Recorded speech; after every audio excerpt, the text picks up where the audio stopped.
Bienvenidos a EPOI. Hoy hablaremos de ¿por qué en Chile se celebra el 1 de mayo como el Día del Trabajador? Primero comenzaremos con el contexto histórico del mundo, el cual produjo que Chile adoptase este día en conmemoración a todos los trabajadores. Podemos definir el comienzo de toda fuerza protestante laboral con una fecha que marcó un antes y un después para el mundo en general, el 1 de mayo de 1886 en la plaza de Haymarket de Chicago. Si bien es cierto, existen antecedentes de años anteriores sobre protestas como por ejemplo en París, la marcha de Chicago antes mencionada conmocionó al mundo debido a la brutal represión por parte de la policía contra los trabajadores en una protesta que duró hasta el 4 de mayo, finalizando en una matanza de 7 agentes y un indeterminado número de civiles, además de 200 personas heridas.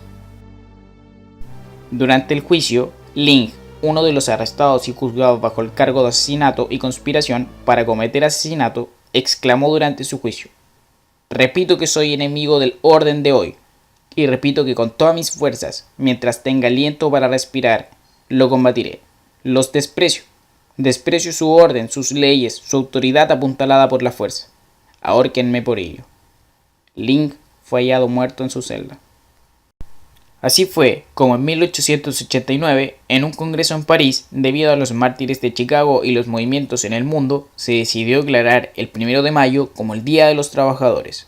Aunque cabe señalar que en Estados Unidos esta fecha fue cambiada debido a que fue el Congreso Obrero Socialista de la Segunda Internacional el que declaró este día, y como forma de desvincularse del socialismo fue decidido cambiar su fecha.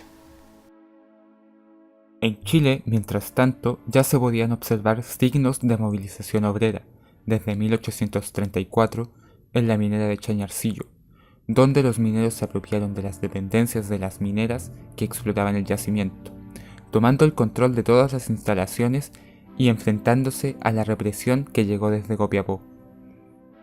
Pero sin duda, pasado 1886, en Chile y el mundo, la movilización obrera encontró una globalización sin precedentes. Las primeras movilizaciones obreras masivas en Chile vieron la luz en el año 1890, con la que se conoce como la Huelga Grande de Tarapacá, Antofagasta y Valparaíso. Esta huelga marcó un punto de quiebre en los movimientos sociales que habían surgido con anterioridad, debido a que puso de manifiesto las condiciones laborales con las que convivían diariamente mineros, trabajadores portuarios y obreros industriales, las cuales eran precarias, un sueldo casi inexistente, abuso de los patrones, educación nula, entre muchas otras condiciones que actualmente sí tenemos, pero que damos por hecho sin pensar en cuánto se ha hecho para lograrlas.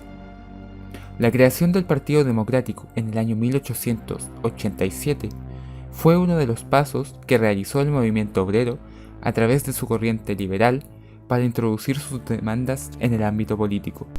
Con esto, se podría interpretar que el Partido Democrático fue el precursor y director de la Huelga Grande, pero no es así. Se desligó de la violencia de los huelguistas, guardó silencio y se limitó a pedir al presidente de la República que tomara medidas para aliviar la situación económica por la que atravesaban los sectores populares, apoyando principalmente a obreros y artesanos urbanos calificados, dejando nula participación entre mineros, trabajadores portuarios y obreros fabriles. A partir de este hecho es que se comenzó a consolidar la nueva vanguardia social y sus reivindicaciones específicas en cuanto al salario y condiciones laborales. La huelga grande vivió su apogeo en el año 1907, específicamente el 21 de diciembre de este año, con la matanza de la Escuela Santa María de Iquique. Todo inició el día 4 de diciembre, cuando los trabajadores del ferrocarril salitrero se declararon en huelga, quienes lograron un aumento real de los salarios para todo el personal, hito que marcó el inicio de las reivindicaciones salariales en toda la región. Luego, el 10 de diciembre, trabajadores de la oficina de San Lorenzo detuvieron sus faenas.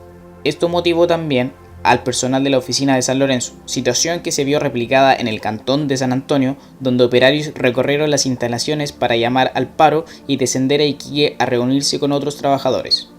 Este movimiento huelguístico hizo entrega de sus peticiones. Mientras se esperaba por una respuesta, más gremios se unieron al movimiento, agravando la situación.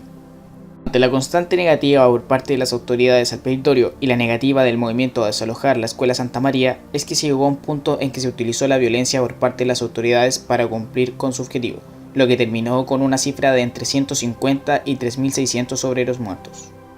Este suceso puso en vista de todos el tema de la cuestión social y de cuán importantes eran las condiciones laborales en una sociedad bien constituida. Sin embargo, estos cambios fueron lentos, y recién en el año 1920 es cuando se comienzan a dictar leyes sociales mínimas como el pago de dinero y jornada de trabajo. Respecto al Código del Trabajo, este cuerpo legal que regula las condiciones bajo las cuales se sostiene el convenio realizado entre empleador y trabajador, tuvo un largo proceso antes de que pudiera ver la luz. Previo al establecimiento de este, los cuerpos legales encargados de normar las labores de los obreros consistía en algunos artículos presentes en el Código Civil, Código de Comercio y en el Código de Minería. Sin embargo, estos códigos no eran suficientes para evitar que se siguiera menospreciando la labor ejercida por los trabajadores.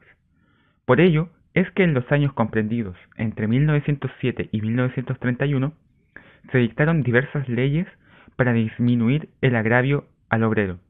Algunas de estas leyes son Ley de la Silla, Ley sobre descanso dominical, Ley sobre peso máximo de sacos de carguío, Ley sobre el contrato de trabajo, Ley sobre accidentes del trabajo, además de dos decretos de ley, el 442 y 772, ambos del año 1925, sobre protección a la maternidad obrera y salas cuna, y sobre trabajo a bordo de naves de la Marina Mercante, entre otros. El primer acercamiento que se tuvo de que el Código del Trabajo fuera una realidad se vivió en el año 1921 con el presidente recientemente electo Arturo Alessandri Palma, quien envió el proyecto al Congreso. Sin embargo, no prosperó, debido a una interferencia realizada por grupos contrarios al presidente. Años más tarde, se produjo el conocido ruido de sables, que presidido por Carlos Ibáñez del Campo, exigió al Congreso que se aprobara el Código del Trabajo. Con fecha 8 de septiembre de 1924, se publica el cuerpo legal, tal cual como lo habían redactado Moisés Poblete Troncoso, Claudio Arteaga y otros intelectuales durante el gobierno de Arturo Alessandri.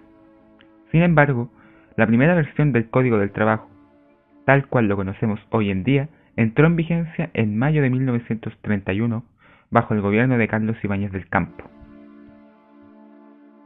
Y es por esto que el primer día de mayo se declara feriado en 1931, para honrar la labor que realizan los trabajadores durante el año. Sin embargo, aún en la actualidad se sigue luchando por un trabajo completamente digno para todas las personas del país. Junto con ser un día de descanso para la gran mayoría de trabajadores, es que los sindicatos laborales se manifiestan en las calles para mostrar sus demandas a la gente y al gobierno.